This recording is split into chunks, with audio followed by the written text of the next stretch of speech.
Please, brother, brother, you have a right to ask a question later on. Let me complete my answer. So you said the Indian media. See, that's my opinion. My opinion can be wrong, brother. It's my opinion. I'm not saying my opinion has to be right. Some people in the audience may agree with my opinion, some people may not. So I feel that any insignificant person, suppose if maybe the call was given by the leading organization, then you have to think over it. I'm not commenting on the ban. I'm not commenting on the death call whether it's right or wrong. I'm saying, why did we have to give it headlines? Because for sensationalism. That's what I say. That's my opinion, brother. If you like it, you can take it. If you don't like it, you can refuse it. That's my opinion, brother. I'll just add a correction.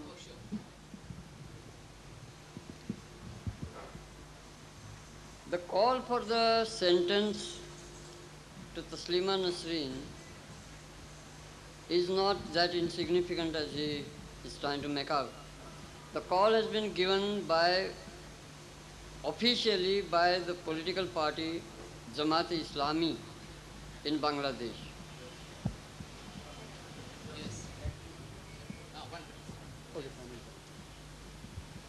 I am Professor Hamza Virani.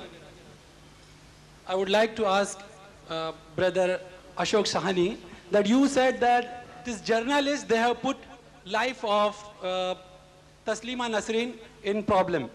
And he says that Indian media is trying to save the life of Taslima Nasreen. So first you say, as a journalist, I don't know whether you are a journalist or not. No, good.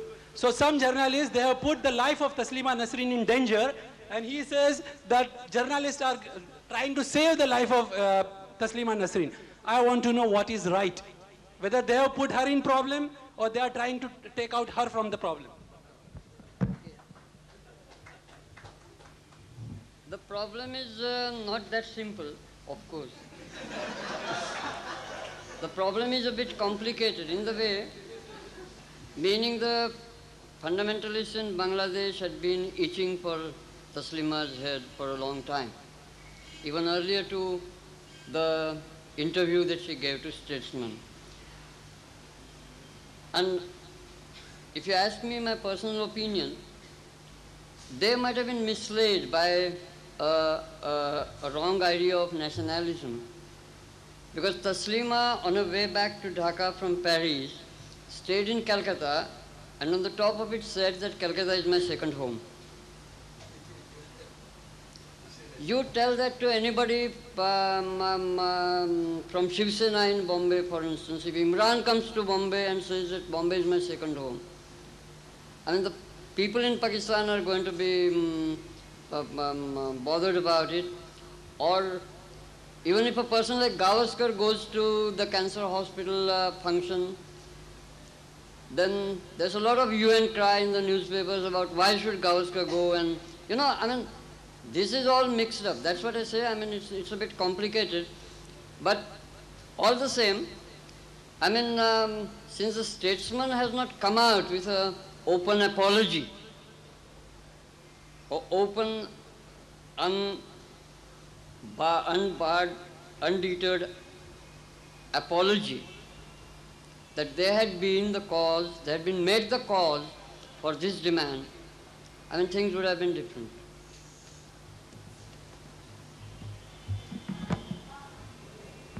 मेरा नाम रवि है, महानगर से आया हूँ।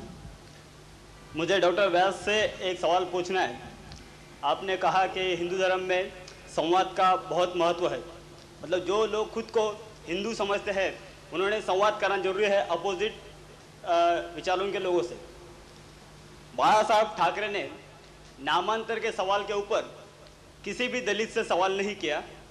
लाल कृष्ण अडवाणी जी ने बाबरी मस्जिद के मसले पर किसी भी मुस्लिम लोगों से संवाद करने की कोशिश नहीं की। कोर्ट की तरफ से हो रही थी, वो भी उन लोगों ने नाकारी है। क्या आप लोग, आपकी दृष्टि में बाला साहेब ठाकरे, लाल कृष्ण अडवाणी, ये लोग हिंदू है?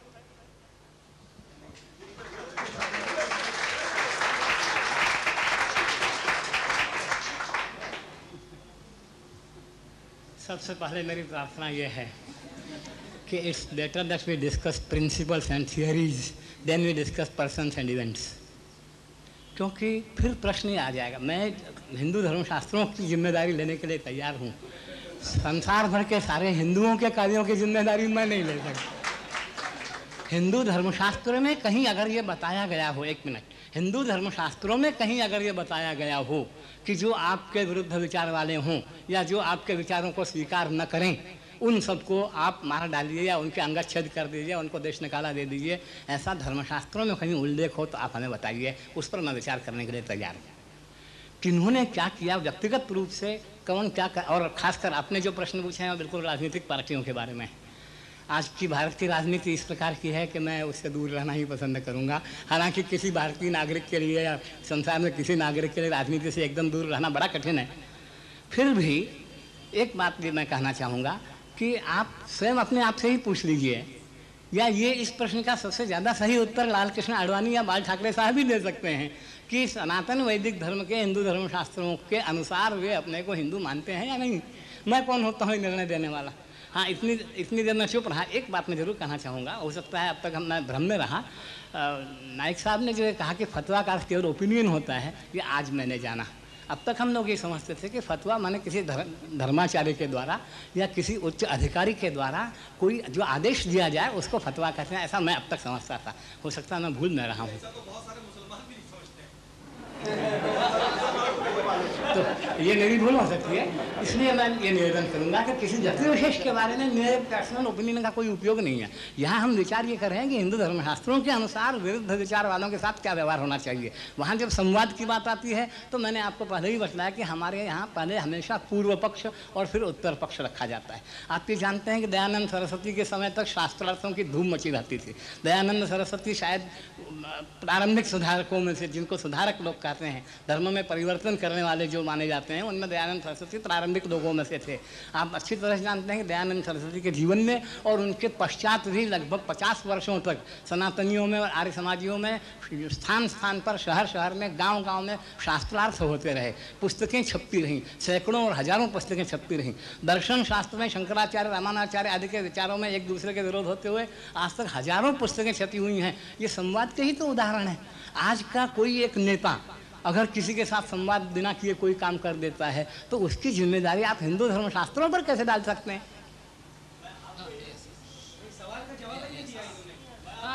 That can't be helped. That you can always escape that. आपने ऐसा बोला कि यहाँ के कर्मों का फल परलोक में मिलता है, तो आप जो सनातन वैदिक धर्म के जो आप प्रतिनिधित्व कर रहे हैं, तो आपके हिसाब से कर्म किसको बोलेंगे? कर्म का क्या है डेफिनेशन? बहुत अच्छा किया आपने, बड़ा अच्छा प्रश्न पूछा। क्योंकि अन्यथा भी मैं ये चाह रहा था कि खासकर साहनी साहब ने जो अपने भाषण में एक बात कही थी कि the problem is that every religion has a book and we can't believe in a book written before 100 years or 1000 years or crores of years. सबसे बड़ी बात यह है कि मेरा निवेदन यह है कि you are at full liberty not to accept any religion and remain unreligious. But you have no authority or you have no liberty to say that we do believe a dharma and do not believe a dharma ग्रंथ। इस पर आप ध्यान दीजिएगा। हम नास्तिक रहना या परलोक को न मानना, इसकी छूट सबको है। आज के ज़माने में भी है, पहले के ज़माने में भी थी। लेकिन आप ये कहें कि हम धर्म को स्वीकार करते हैं लेकिन धर्म ग्रंथ में परिवर्तन करते रहना चाहिए, उसके लिए आपको मेरी बात का उत्तर देना पड़ेगा कि धर्म का फल अगर परलोक में मिलता है, अगर मैं इसमें इसलिए कह रहा हूँ कि जो लोग ये मानते हैं कि धर्म का फल परलोक में मिलता है, उनकी ओर से ये प्रश्न है। अगर आप ये मानते हैं कि धर्म का फल परलोक में नहीं मिलता, धर्म का फल ईश्वर नहीं देता, तो धर्म कौन सी चीज़ है जिसको आप मानना चाहते हैं? धर्म है क्या चीज़? अब मैं आपके प्रश्न पर आता हूँ कि कर्म किसे कहते हैं। जहाँ तक हिंदू धर्मशास्त्रों का प्रश्न, हो सकता है कुछ अन्य संप्रदायों में ऐसा हो कि आप 7-6 दिन कुछ भी करें, एक दिन किसी पूजा गृह में जाकर पूजा कर लें तो आप धार्मिक बने रह सकते हैं, कहीं ऐसा हो तो मैं नहीं जानता।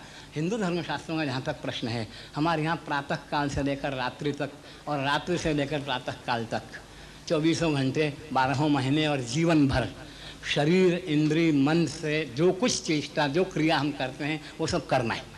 और वो सब धर्मशास्त्र के क्षेत्र के अंतर्गत आता है। मैं किसी को किस दृष्टि से देख रहा हूँ ये भी एक कर्म है।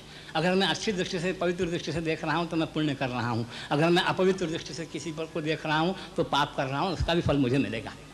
इसलिए कर्म को आप किसी एक सीमित क्षेत्र में कभी नहीं बांध सकते। शरीर, इंद्रिय, मन और बुद्धि, इन सब के जो भी प्रयत्न हैं वे सारे प्रयत्न कर्म हैं, और ऐसा कोई प्रयत्न नहीं होता जिसका फल केवल यहाँ मिलकर रह जाए। हर कर्म का फल कुछ न कुछ यहाँ के बाद भी मिलता है। जिनको ईश्वर पर विश्वास न हो, जिनको परलोक पर विश्वास न हो, उनसे हम अलग बात कर सकते हैं। आज का मंच मैं समझता हूँ उसके लिए नहीं है। हम ये नहीं कहते कि जो ईश्वर